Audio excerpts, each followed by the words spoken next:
안녕하세요 여러분. 오늘 영상은요, 어떻게 하면은 효율적으로 가장 빠르고 건강하게 뱃살, 나의 체지방을 줄일 수 있는지에 대한 방법을 알려드리는 영상입니다.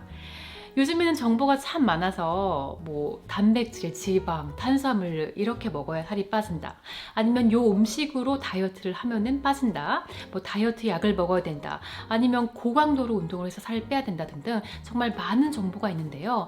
이 정보들을 정확히 알지 못하거나 잘 활용하지 못하거나 하면은 이 살을 빼려고 노력만 했다가 살이 빠졌다고 하더라도 다시 요요 현상으로 되돌아오고, 아니면 건강을 해칠 수 있는 다이어트를 할 수도 있습니다. 그래서 오늘 영상은요, 뭐뭐 하더라 라는 잘못된 정보, 아니면 유행하는 다이어트법을 알려드리는 게 아니라요, 대신에 우리 신체가 언제 체내 지방을 연소하기 시작하는지, 왜 연소시키는지, 그리고 이 효율성을 높이기 위해서 우리가 해야 되는 것들이 뭔지에 대해서 자세히 말씀드리고요. 이런 것들은 과학적인 근거에 의해서 말씀드리는 것들입니다. 그럼 바로 시작할게요. 총 5가지 방법을 알려드릴 건데요. 이 5가지를 한꺼번에 다 하신다면 건강하게 그리고 빠르게 효과적으로 체내 지방을 태우고 결국에 살을 빼실 수 있습니다. 첫 번째 방법은요, 필수 영양소인 탄수화물, 단백질, 지방의 비율을요, 체내 지방이 연소될 수 있게끔 드셔야 됩니다. 저는 케토 다이어트까지는 아니지만 로우 카브 하이팻 다이어트를 여러분들께 추천해 드립니다. 설탕을 포함한 탄수화물은요, 우리가 섭취하게 되면 일단 혈당을 급격하게 빠르게 올립니다. 그리고 이 혈당을 낮추기 위해서 몸에서 인슐린이라는 호르몬이 분비가 되는데요. 인슐린이라는 호르몬은 우리 몸 안에 혈당이 높아졌을 때 혈당을 낮추는 역할도 하지만 또 우리 몸 안에 지방을 저장하는 역할도 합니다.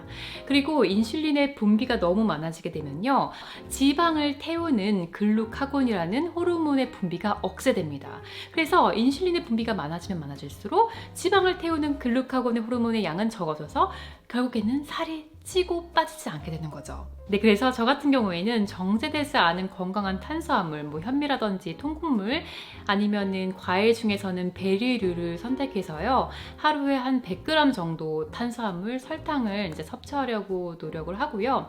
그리고 이 과일도 여러분 조금 조심하셔야 돼요. 과일이 비타민, 무기질 이런 게 많이 들어서 건강하긴 하지만 또 많은 과당이 들어있고, 과당은 우리 몸 안에서는 결국에는 설탕입니다. 네, 그래서 체내 지방을 태우기 위해서는 이 과일 섭취도 좀 적게 해주는 게 중요합니다. 근데 그러면 단백질을 많이 먹어야 되나 라고 생각하실 거예요.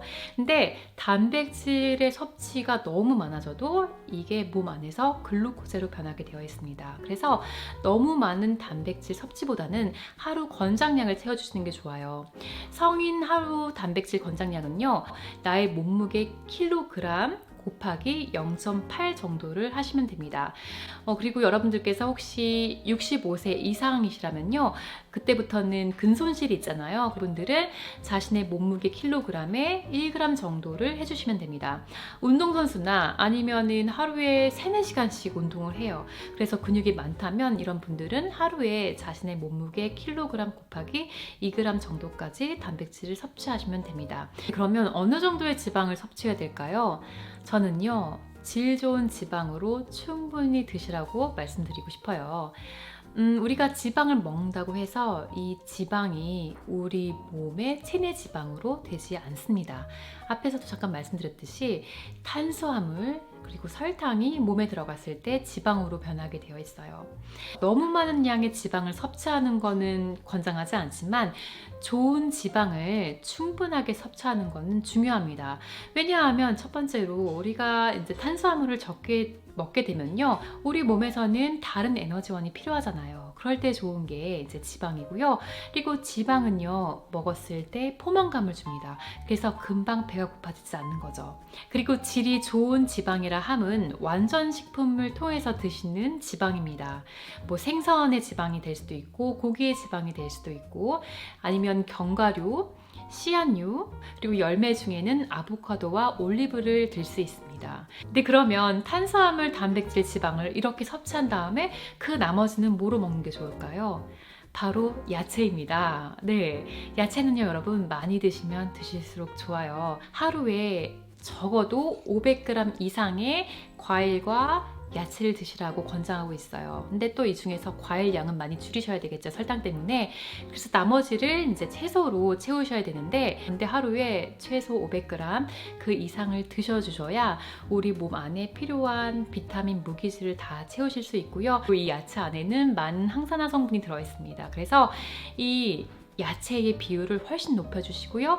그리고 단백질, 탄수화물, 지방의 비율은 제가 앞에서 말씀드린 것처럼 한번 채워보세요. 네, 두 번째 방법은요, 간헐적 단식입니다. 간헐적 단식이라 함은 하루 안에서 먹는 시간을 최대한 줄이고 공복 시간을 최대한 늘리는 겁니다. 그리고 가장 흔하게들 많이 하시는 그 타임라인이요, 8시간 먹는 시간에 16시간 공복입니다. 그리고 저도 이 방법을 하고 있는데요. 굉장히 파워풀합니다. 네. 그런데 이게 왜 체내 지방을 줄이는 데 도움이 되냐면요.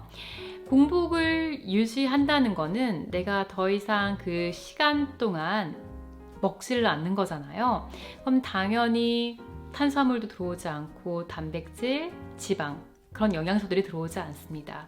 그러다 보면은 혈당이 낮아지게 되죠. 그러면 인슐린의 분비도 낮아지게 됩니다. 인슐린의 분비가 낮아지면 아까 말씀드렸듯이 체내 지방을 태우는 글루카곤이라는 호르몬의 분비가 많아지게 돼요. 그래서 이 분비가 많아지면 많아질수록 우리 몸 안에 있는 체내 지방을 태워서 우리가 활동할 수 있게끔 에너지를 만드는 거죠. 공복 시간이 12시간 정도가 지나게 되면요, 몸은 살짝 긴장을 하게 돼요. 왜냐면 밖에서 에너지원이 들어오지 않으니까 어떻게든 우리 몸을 살리려고 이제 호르몬들이 긴장을 합니다. 그때 나오는 게요, 성장 호르몬이에요. 네, 그리고 이 성장 호르몬은요, 지방 분해를 자극합니다. 네, 그런데 이 16대 8의 간헐적 단식을 처음부터 하시려면 조금 무리가 있을 수 있어요. 그래서 첫 번째 스텝은요, 일단 여러분들이 드시는 탄수화물의 양을 줄이세요. 그래야 몸에서도 탄수화물을 더 이상 에너지원으로 쓰지 않고 지방을 에너지원으로 쓸 수 있는 방법을 배우게 됩니다. 그래야 내가 공복을 오래 유지한다고 해도 그렇게 금방 배가 고파지거나 폭식을 하거나 이런 것들을 방지할 수 있어요. 두 번째 방법은 아침 식사를 점차적으로 평소보다 늦게 하시는 겁니다. 네, 그래서 평소에 7시에 아침 식사를 하셨다면요, 점차적으로 매일매일 한 5분, 10분씩 늦춰보세요. 그러다 보면은 결국에 이 시간이 10시가 될 수도 있고 11시가 될 수도 있습니다. 그리고 세 번째 방법은요, 저녁 드시는 시간을 점차적으로 앞으로 끌어당겨 보세요. 평소에 저녁 7시에 저녁을 드셨다면요, 6시 반, 6시, 5시 반 이런 식으로 이제 앞으로 당기는 겁니다. 그러다 보면은 점차적으로 자연스럽게 이 공복 시간이 늘어나게 됩니다. 그런데 이 8시간 안에서 이제 식사를 하실 때는요, 최대한 건강한 자연식품으로 드시는 게 좋고요. 그리고 이 먹는 시간이라고 해서 하루 종일 먹는 게 아니라 적게는 2번, 그리고 많게는 3번 정도로 나눠서 식사를 하시면 됩니다. 네, 세 번째 방법은요, 식사 사이에 공복을 유지하시는 겁니다. 가능하다면 4시간, 5시간까지 공복을 유지하시면 좋아요. 이 이유인 즉슨 앞에 내용과 비슷합니다. 우리가 음식을 먹으면, 또 얘기할게요 여러분, 혈당이 높아지고 인슐린이 나오면 글루카곤 호르몬이 나오지 않습니다. 지방을 태우는 호르몬이죠. 근데 우리가 식사 중간중간에 3시간에서 5시간 정도 공복을 유지하면요, 인슐린의 분비가 떨어지게 되고 자연적으로 글루카곤의 비율은 높아지게 됩니다. 그러면 그 공복 시간에 우리 체내 지방이 탈 수 있는 기회가 생기는 거겠죠. 그런데 이 공복을 유지하는 게 어려우신 분들이 계실 거예요. 제가 그랬습니다. 네. 충분하게 먹었음에도 불구하고, 근데 그때는 제가 생각해보면 탄수화물 너무 많이 먹었어요.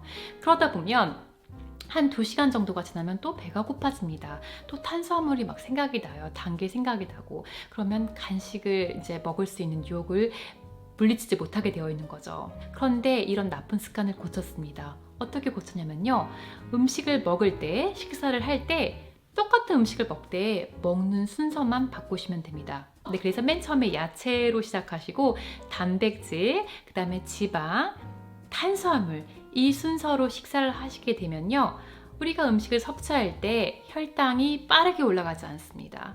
그만큼 인슐린의 분비가 많지 않게 돼요. 그래서 이런 호르몬의 영향으로 우리가 또 뭔가 먹고 싶은 그런 욕구가 자제가 되고요.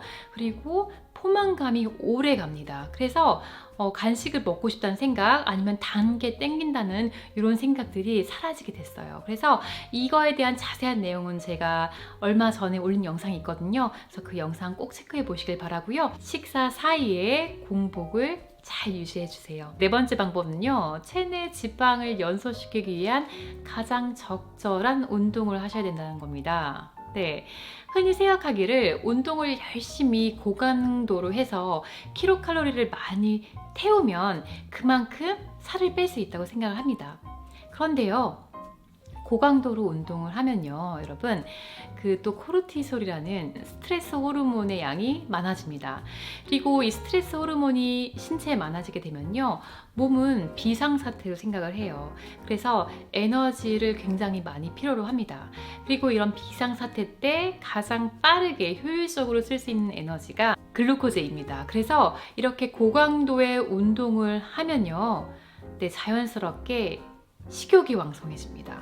네, 그러면 내가 태웠던 에너지보다 더 많은 킬로칼로리를 먹어서 결국에는 살이 더 찔 수도 있어요. 네, 그리고 제가 여기서 말씀드리는 고강도 운동이라 함은 운동을 할 때 너무 힘이 들어서 이렇게 숨을 제대로 들이쉬지 못하게 되고 그만큼 산소가 우리 몸에 덜 들어오게 됩니다. 우리 몸에 산소가 적어지게 되면요, 몸에서는 더 이상 그 지방을 태우지 못하게 되어 있어요. 그래서 더 이 글루코즈의 탄수화물을 원하게 됩니다. 그래서 이런 이유 때문에 살을 빼고자 하시는 분들은 고강도 운동이 아니라 저강도 운동을 하셔야 돼요. 네, 그래서 이런 저강도 운동의 예로는요, 뭐 걷기, 그리고 자전거 타기 등이 있을 거고요. 또 사람이 조금 더 핏한 거에 따라서 수영이 쉬울 수도 있고 조깅이 쉬울 수도 있고, 네, 그래서 여러분들의 컨디션에 따라서 운동 방법을 한번 찾아보세요. 그 운동을 할 때 내가 자연스럽게 숨을 쉴 수 있고 말할 수 있다 하면은 그 운동을 선택하시면 되고요. 대신 운동 강도가 좀 낮기 때문에 이 시간을 늘려주시면 그만큼 내가 에너지를 소비할 수 있고 우리 몸이 체내 지방을 태울 수 있는 확률이 높아지게 됩니다. 그리고 걷기나 자전거 타기 같은 저강도 운동을 했을 때는요, 고강도 운동을 했을 때보다 운동을 한 이후에 뭐가 먹고 싶다라는 식욕 욕구가 덜 생깁니다. 그래서 그만큼 운동을 한 이후에 많이 먹지 않기 때문에 또 체중 조절을 할 수도 있습니다. 네, 마지막 다섯 번째 방법은요, 스트레스 레벨을 조절해 줘야 됩니다. 신체적인 스트레스 아니면 정신적인 스트레스가 생기면요, 우리 몸에서는 코르티솔이라는 스트레스 호르몬을 분비하게 됩니다. 그리고 이 스트레스 호르몬이 나오게 되면 배가 고프지도 않은데 간식을 찾아서 초콜릿을 먹는다든지 감자칩을 먹는다든지 하고요, 아니면은 폭식을 하게 됩니다. 그래서 이 식욕 욕구를 컨트롤하기 위해서 스트레스도 잘 조절해 주셔야 돼요. 그리고 이 정신적인 스트레스를 줄이기 위해서 하실 수 있는 방법이요, 명상 또는 호흡 운동입니다. 이 명상과 호흡 운동이 처음에는 어려울 수 있어요. 왜냐면 뭐 한두 번 한다고 눈에 보이는 효과가 별로 없거든요. 그런데 이런 것들을 하루에 뭐 5분 또는 10분 아침 또는 주무시기 전에 해주시다 보면은 이게 시간이 일주일이 지나고 2주가 지나면 확실히 나의 스트레스 레벨이 줄어드는 게 느껴집니다. 그리고 어느 상황에서 굉장히 많은 스트레스를 받는다고 해도 이 명상을 했을 때의 기분, 호흡 운동을 했을 때의 느낌, 이런 것들이 생각이 나면서 이 스트레스를 잘 조절할 수 있는 능력이 생기게 돼요. 그리고 이런 스트레스를 조절하다 보면 당연히 나의 식욕도 조절할 수 있는 능력이 생기게 됩니다. 그래서 하루에 스마트폰 보는 시간 한 10분에서 15분 좀 줄이시고요. 그 시간에 조용한 곳에서, 혼자 계신 곳에서 눈을 감고 한번 명상을 해보세요. 한 2, 3주만 지나도 그 여러분들의 정신 스트레스가 얼마나 줄어드냐에 대해서 느껴보실 수 있을 거예요. 네, 여러분, 그래서 오늘 영상은요, 내 뱃살, 내 체지방을 줄이기 위해서 내 몸들이 어떻게 해야 되고, 이렇게 몸이 하기 위해서 내 자신이 어떻게 몸한테 해줘야 되는지를 알려드리는 영상이었습니다. 살 뺀다고요, 여러분, 무조건 굶거나 아니면 한 가지 음식만 드시거나 운동을 너무 열심히 하시거나 아니면은 뭐 다이어트 약을 드시거나 이런 것들은 일시적인 방법 맞게 되지 않습니다. 그리고 이런 다이어트를 계속적으로 하다 보면 몸을 상하게 할 수도 있어요. 근데 우리가 살을 빼고자 하는 이유는 결국에는 건강해지려고 하는 거잖아요. 그리고 이렇게 건강하게 살을 빼고 체중을 유지하려면 나의 건강한 라이프 스타일이 중요하고 내가 지속적으로 이것들을 할 수 있는지가 또 굉장히 중요합니다. 그래서 오늘 제가 말씀드린 것들 한번 자세히 잘 보시고요. 제가 알려드린 이 5가지 방법을 힘들다면 뭐 3개 정도로 먼저 시작하시고 나중에는 5가지 방법을 다 같이 동시에 해보세요. 그러면 정말 효과적으로 빠르게 건강하게 여러분들의 체중 조절 하실 수 있을 겁니다. 네, 여러분, 그래서 오늘 영상 여기까지였고요. 그럼 저희는 또 다음 영상에서 만나요. 그럼 그때까지 안녕.